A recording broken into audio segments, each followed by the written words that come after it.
Hi, this is Dr. Ray Malazzo at the Chiropractic Wellness Center, and we're talking to you today of our Series 2 on disc bulges and what we can do to keep our discs in good shape.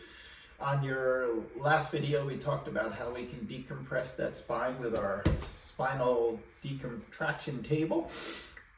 Now we want to talk to you about an exercise you can do to prevent your discs from going out. First thing we want to tell you a couple of characteristics about the disc. They're kind of separating the bones here, so they create space so the nerves can come out. And a couple characteristics of the disc, they're mostly like a gel-like material, and you want it to be very soft and pliable. We're going to teach you an exercise to do. So I want you to think of your discs as being kind of like the tires in your car. They have to do proper inflation. We notice in the wintertime your tires start to shrink. Same thing happens when you do discs, they start to dry out. Now in order to hydrate your discs, you need to move. And one of the best motions is twisting. So what we teach our people is to sit up straight, and you're going to twist 25 times.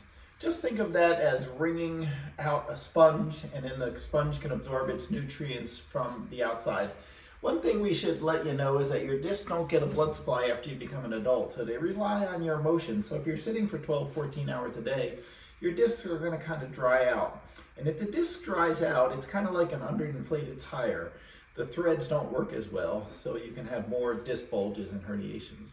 So we can fix those with our techniques, but better to prevent them altogether. So once a day or throughout the day, you can do your twists, whether 25 times all at once, or you can do 10, 10, and 5.